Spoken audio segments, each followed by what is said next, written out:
Imagine a group of happy children playing together. They grow up in loving families, go to school, make friends, laugh, argue, and make up. Now, fast forward 10 years. Those same children are adults, but they are standing in an extremist group, completely convinced that their beliefs are worth killing for. Some are willing to hurt others. Some are willing to die for what they believe. How did that happen? And more importantly, who does it happen to? Only extremists? Or could the same process in a much quieter form happen to ordinary people like you and me? Because we usually think ideology means extremists, dictators, or people glued to one political side. But neuroscientist Leor Zmigrod in Ideological brain discovered something unsettling. Ideology isn't about what you believe. It's a specific way your brain processes the world, and almost anyone can fall into it without noticing. Imagine two people looking at the same unanswered question. One says, "I don't know it yet, let's explore." The other says, "I already know, end of discussion." The first person is in discovery mode, the second is in certainty mode. And certainty feels incredible. It feels like relief, like safety, like being right. But here's the twist that makes this personal. You don't need a political party to fall into this. You just need to believe that you become unwilling to question. This is where the book gets uncomfortable, in a good way. Think about the difference between culture and ideology. Culture is a shared way of living that leaves room for difference. Two families can celebrate the same holiday completely different, and nobody's threatened by it. That flexibility, that comfort with variation is culture. Ideology is different. It insists there is only one correct way.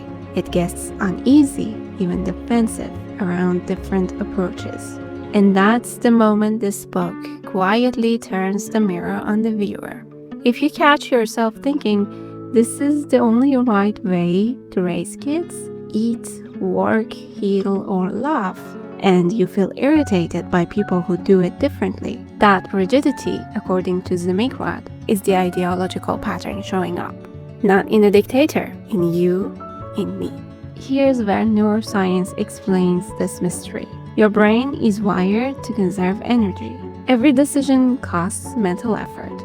So when you repeat the same answers, the same routine, the same ritual, over and over, your brain stops treating it as a decision.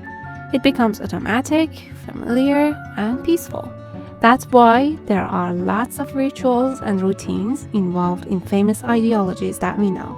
The more a belief gets repeated, the less it feels like a belief, and the more it feels like a fact of nature, something that was simply always true. Eventually, the questions disappear entirely, not because they were answered, because your brain stopped asking. And the brain loves this for two reasons. It removes uncertainty, and it removes the anxiety of, what if I'm wrong? And certainty can be psychologically comforting because it temporarily removes the discomfort of not knowing. But there's a second layer, and it's just as powerful. Belonging. Sharing a rigid belief with a group creates instant connection. Suddenly, you're not alone. You are part of something. And that feeling is so strong, many people will defend the belief less because it's true, and more because losing it means losing their people. It's not only about brain chemistry. Wait to see how family and society can also play a role in it. Zmigrod points to environment, often starting at home, where questioning is treated as disrespect, where "because I said so" replaces explanations, and where being different is quietly punished rather than welcomed. A child raised in that environment doesn't just learn obedience. They learn that uncertainty is dangerous and that disagreement equals exclusion. And exclusion is one of the most painful things a human brain can experience. So the child adapts, not by becoming smarter, But by becoming certain, a child will have this idea that, well, apparently this is the right way and the only way. Certainty becomes the price of belonging. That single childhood pattern can quietly follow someone for the rest of their life into how they parent, work, love, and argue. So what's the fix? Not more information, not more facts.